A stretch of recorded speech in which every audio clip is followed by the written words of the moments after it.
मैं अजय चौधरी आपके अपने चैनल निंदगान में स्वागत करता हूं। आशा करता हूं आप सभी खुश होंगे, स्वस्थ होंगे। हम सभी लाइब्रेरी की जो वैकेंसी आने वाली है उसके लिए अच्छे से एक भी क्वेश्चन कहीं से, इसके लिए इम्पोर्टेंट 4 भी क्वेश्चन है। मैं आपको लगातार इम्पोर्टेंट क्वेश्चन को टेस्ट सीरीज जो रफ्तार सीरीज मैं आपको अपलोड करते जा रहा हूँ और वीडियो बनाते जा रहा हूँ। अगर आपको लग रहा है कि मेरे द्वारा दिया गया कंटेंट आपको अच्छा है, उससे संतुष्ट है, तो आप चैनल को सब्सक्राइब करना ना भूलें, अपने दोस्तों को शेयर ना करना भूलें, क्योंकि सब इस बार बिहार में कम से कम 8 लाख प्लस जो है लाइब्रेरी साइंस के डिग्री लिए हुए स्टूडेंट है। सब डिग्री लिए हुए हैं, कोई अच्छे से प्रिपरेशन करके नहीं बैठे हुए हैं।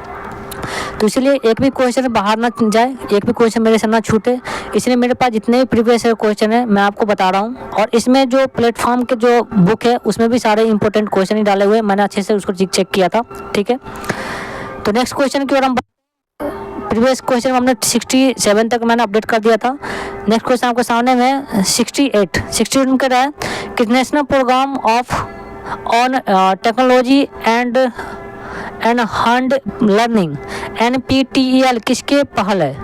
तो वो पहल आपका है IISc। इसमें आपका आंसर में गलती था, यहाँ पे दिया हुआ था आपका AICTE और IITS। ठीक है, तो इसका आपका राइट आंसर जो है ये होगा आपका IISc एंड IITS, दोनों का पहल है। ठीक है, तो इसका राइट आंसर आपका हो जाएगा बी। क्या हो जाएगा? बी हो जाएगा। नेक्स्ट क्वेश्चन सामने में है 69, रंगनाथन ने लाइब्रेरी साइंस शब्द का प्रयोग पहली बार किया था। माफी चाहूँगा, देखिए ये लाइब्रेरी साइंस जो है ना शब्द का प्रयोग पहली बार कब किया गया था? तो ये बुक में जो राइट आंसर दिया हुआ है आपका 1931 में दिया हुआ है। ठीक है, लेकिन इसका राइट आंसर जो है ना अवधारणा जो दी गई थी पहले लाइब्रेरी साइंस जो शब्द दिया गया था 1928 में दिया गया था। कब? 1928 में दिया गया था। ठीक है, नेक्स्ट क्वेश्चन आपके सामने में है 70, statement of financial accounting standards SFAS किसके द्वारा जारी की जाती है? तो ये किसके द्वारा जारी की जाती है? तो जारी की जाती है आपको financial accounting standards board FASB के द्वारा जारी की जाती है। तो इसकी राइट आंसर हो जाएगी आपकी सी। कितनी हो जाएगी? सी हो जाएगी। नेक्स्ट क्वेश्चन आपके सामने में है 70 में क्या है? डॉक्यूमेंटेशन वर्क का उद्देश्य क्या होता है? डॉक्यूमेंटेशन उद्देश्य का वर्क मेनली क्या होता है? तो डॉक्यूमेंटेशन वर्क का उद्देश्य जो होता है आपका ये होता है सूचना का संगठन और प्रसार करना। क्या करना? सूचना का, इंफॉर्मेशन का कलेक्शन करना और उसको प्रसार करना। ठीक है, नेक्स्ट क्वेश्चन आपका है 72, ऑथर मार्क किस प्रणाली का हिस्सा है? ऑथर मार्क जो है किस प्रणाली का हिस्सा है? तो ऑथर मार्क जो है आपका कटर्स ऑथर मार्क्स जो है कटर के द्वारा लिखी गई है उसका जो है एक हिस्सा है। तो इसका राइट आंसर हो जाएगी ए। नेक्स्ट क्वेश्चन आपके सामने में 73 में कर रहा है कि पुस्तकालय में ओरिएंटेशन प्रोग्राम होता है जो स्टार्टिंग सिखाने का जो प्रोग्राम बनता है वो किसके लिए आयोजित की जाती है? किसके लिए? नए कर्मचारी के लिए, पाठकों के लिए, वरिष्ठ नागरिकों के लिए, शोधकर्ताओं के लिए? देखिए ओरिएंटेशन जो प्रोग्राम जो है ना ये आपको जो नए पाठक उपयोग करता है ना उसके लिए की जाती है। किसके लिए? उस जो नए पाठक उपयोग करता जो आएंगे पुस्तकालय में यूज करने के लिए आएंगे, ठीक है, उसको कैसे यूज करना उसके एक क्लास बताया, ओरिएंटेशन प्रोग्राम बताया था, उसके जरिए वो अच्छे से सीख सकते हैं। ठीक है, नेक्स्ट है 74 में करा है Z3950 क्या है? ये आपका ये CC का एक CC यूनिट का एक आपका चैप्टर है जिसमें आपका Z3950 है। ठीक है, इसका रहा है कि इसका क्या है?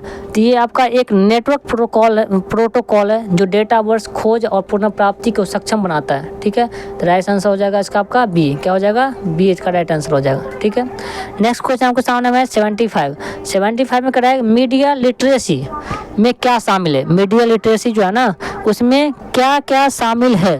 तो देखिए मीडिया लिटरेसी में जो है ना आपका विभिन्न मीडिया प्रारूप तक पहुंचने, विश्लेषण जिसको एनालिटिकल बोलते हैं, मूल्यांकन एवेल्युएशन बोलते हैं, सक्षम मतलब कैपेसिटी बनाने के लिए होता है। तो इसका राइट आंसर क्या हो जाएगा आपका ए, क्या हो जाएगा आपका ए हो जाएगा। नेक्स्ट क्वेश्चन आपको सामने में 76 बता रहा है committee on national network system for university libraries CONCERT की स्थापना किसने की थी?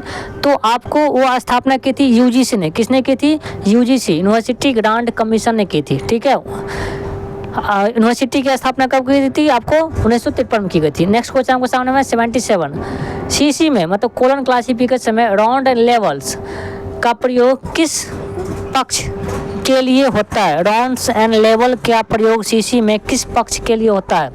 तो आपका वो पक्ष किसके लिए उपयोग होता है? वो किसके लिए होता है? तो होता है आपको स्थान जिसको बोलते हैं स्पेस और समय के लिए होता है। इसका राइट आंसर हो जाएगा आपका डी। ठीक है, नेक्स्ट क्वेश्चन आपके सामने में 78 फैक्ट्स ऑन फाइल किस प्रकार का प्रकाशन है? ठीक है, फैक्ट्स ऑन फाइल के बारे में पूछ रहा है, किस प्रकार का प्रकाशन है?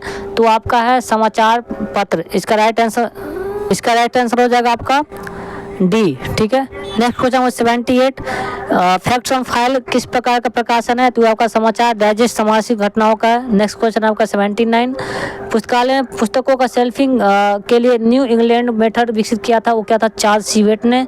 वर्ल्ड डिजिटल लाइब्रेरी किस प्रकार की परियोजना है? तो यूनेस्को लाइब्रेरी के द्वारा, लाइब्रेरी ऑफ कांग्रेस के द्वारा है। नेक्स्ट क्वेश्चन आपका 81 सिमेंटिक वेब किस प्रकार प्रस्तुत किसने किया था? तो आपको किया था टिम बर्नर्ली। ठीक है, बी राइट आंसर हो जाएगा। 82 में क्वेश्चन है आपका कहानी सुनाना किस प्रकार का प्रचार सेवा है? तो आपका पुस्तकालय किस प्रकार सेवा है? तो प्रचार सेवा है। नेक्स्ट क्वेश्चन आपके सामने में 83 ACCR में 2R में R क्या है? तो आपका रिवाइज्ड है। क्या है? रिवाइज्ड है। R का मतलब होता है रिवाइज। नेक्स्ट क्वेश्चन आपके सामने 84 स्टैंडर्ड किस प्रकार का सूचना है? स्टैंडर्ड आपका सूचना हो जाएगा द्वितीय प्रकार का। इसका इसमें जो किताब में जो आंसर दी गई थी आपका डी आंसर थी, लेकिन डी नहीं होगा, ये आपका बी राइट आंसर होगा। ठीक है, कोई गलती याद नहीं कर लीजिएगा। नेक्स्ट क्वेश्चन आपके सामने में 85 में करा है क्लासिफाइड कैटलॉग में प्रविष्टि जो व्यवस्थित की जाती है वो क्या आती है? आपका वर्गीकरण कॉल नंबर के अनुसार। नेक्स्ट क्वेश्चन आपके सामने 86 भारत में जो कॉपीराइट जो है ना लेखक की मृत्यु के बाद कितने साल तक रहती है? तो 60 साल तक मृत्यु के बाद, जिंदा से नहीं, मृत्यु के बाद। नेक्स्ट क्वेश्चन आपके सामने है 87 DDC का कौन सा संस्करण मानव संस्करण जो है ना एडिशन स्टैंडर्ड एडिशन के रूप में जाता है? देखिए इसमें आपका 4 ऑप्शन दिया गया था 14, 15, 16, 17, लेकिन इसमें से कोई भी करेक्ट नहीं है। इसका राइट आंसर हो जाएगा आपका 23वां संस्करण। ठीक है, इसीलिए मैंने उसको करेक्ट करके आपके सामने प्रस्तुत किया है। ठीक है, नेक्स्ट क्वेश्चन आपके सामने में 88 में है नॉलेज मैनेजमेंट में मुख्य रूप से क्या शामिल है? नॉलेज मैनेजमेंट जो होता है ना उसमें जो है मुख्य रूप से आपका क्या शामिल रहता है? तो उसमें आपका शामिल रहता है संगठन के ज्ञान संपदा को पहचानना, बनाना, साझा करना और उपयोग करना। तो राइट आंसर आपका हो जाएगा बी। कौन सा? बी। ठीक है, नेक्स्ट क्वेश्चन आपके सामने में 89 का है पुस्तकालय में क्षतिग्रस्त पुस्तकों की मरम्मत और रखरखाव की प्रक्रिया क्या कहलाती है? तो क्या कहलाता है आपका? देखिए अधिग्रहण तो होगा नहीं, क्योंकि जब पुस्तकें आती है उसी बेस पर अधिग्रहण होता है, परिसंचरण होता है, सर्कुलेशन जो होता है जो किताब का आदान प्रदान करते हैं। ठीक है, इसमें आपका संरक्षण और परिसंचरण। ठीक है, तो इसका राइट आंसर हो जाएगा आपका सी, संरक्षण और परिसंचरण। ठीक है, नेक्स्ट क्वेश्चन आपका 90 मतलब 90 ईयर बुक में समानता किस अवधि की जानकारी होती है? देखिए ईयर बुक जो होता है ना एक दशक के लिए नहीं होता है, एक माह के लिए होता है, एक सप्ताह के लिए होता है, एक साल के लिए होता है। किसके लिए होता है? एक साल के लिए होता है। ईयर बुक एक साल के लिए होता है। ठीक है, नेक्स्ट क्वेश्चन आपके सामने है देसी डॉग जिसका फुल फॉर्म होता है defence scientific information and documentation centre किस संगठन से संबंधित है? किससे संबंधित है देसी डॉग? तो ये आपका संबंधित है किससे? तो DRDO से, डिफेंस रिसर्च डेवलपमेंट ऑर्गेनाइजेशन, जिसका हेडक्वार्टर कहाँ है? आपका बैंगलोर में। इसका राइट आंसर क्या हो जाएगा आपका बी। ठीक है, नेक्स्ट क्वेश्चन है सीसी के 36वें संस्करण में कितने मौलिक श्रेणियाँ मतलब फंडामेंटल कैटेगरीज शामिल की गई थी, मतलब दिया गया था? ठीक है, तो कितना दिया गया था आपको? 5। कब दिया गया था? छठे संस्करण में कितना दिया गया था? 5 दिया गया था। PMEST personality, matter, energy, space और टाइम, कोमा सेमीकोलन। ठीक है, कोमा सेमीकोलन, एनर्जी, डॉट और इन्वर्टेड कोमा। ठीक है, इसका मैंने चिन्ह भी बता दिया आपको। ठीक है, तो राइट आंसर हो जाएगा इसका बी।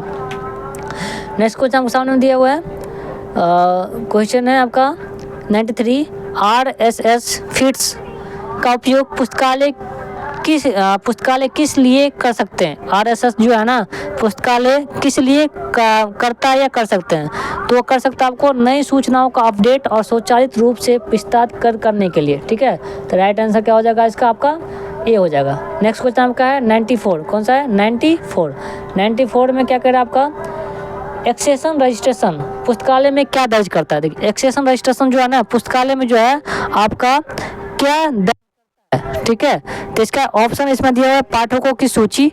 ठीक है, नेक्स्ट ऑप्शन आप बिना में उधार दी गई पुस्तकों की सूची। ठीक है, और सी में है आपका पुस्तकालय में प्राप्त सभी पुस्तकों की अस्थायी रिकॉर्ड। क्या है एक्सेशन, हम लोग कहीं पे कोई बिजनेस या कुछ भी स्टार्ट करते हैं तो एक रजिस्टर बनाते हैं। क्यों बनाते हैं कि किसको कितना दिया है, कितना सामान आया उस के लिए। तो पुस्तकालय में क्या होता है, सभी पुस्तकों होता है उसको अस्थायी रिकॉर्ड जो होता है उसको बनाने के लिए क्या होता है, एक्सेशन होता है। ठीक है, जिसका साइज कितना होता है आपको पता होगा, 16x7। ठीक है, और एक होता है आपका एंट्री का होता है 7.5 × 12.5। ठीक है, नेक्स्ट क्वेश्चन आपके पास है 95 में करा है साइंस साइटेशन इंडेक्स SCI किसके द्वारा प्रकाशित की गई थी। तो SCI आपको प्रकाशित की गई थी यूजिन गारफील्ड के द्वारा। ठीक है, ये भी आपको CC में पढ़ने के लिए मिलेगा। ठीक है, नेक्स्ट क्वेश्चन आप क्या है, ILA बुलेटिन का वर्तमान नाम क्या है। देखिए ILA का जो है ना करेंटली जो है आपका वर्तमान नाम जो है ये जो आपका है जिला, क्या है, जिला है। ठीक है, तो ये journal of Indian library association, इसका राइट आंसर क्या हो जाएगा, B हो जाएगा। ठीक है, नेक्स्ट क्वेश्चन आपके सामने में 97, UGC में समानता सहायक कॉमन एक्सोलॉजीज को दर्शाने के लिए किस प्रतीक का प्रयोग किया जाता है। ठीक है, देखिए आपका ऊपर है कि सामान्य कॉमन एक्सोलॉजीज को दर्शाने के लिए जो प्रतीक है ना UGC में किसका किया जाता है, तो किया था आपका विभिन्न प्रतीकों द्वारा कोष्टक उदाहरण चिन्हों का आदि का प्रयोग किया था। ठीक है, राइट आंसर क्या हो जाएगा इसका, C हो जाएगा। ठीक है, नेक्स्ट क्वेश्चन सामने में 98 में करा है मैस्लो का आवश्यक पदानुक्रम सिद्धांत।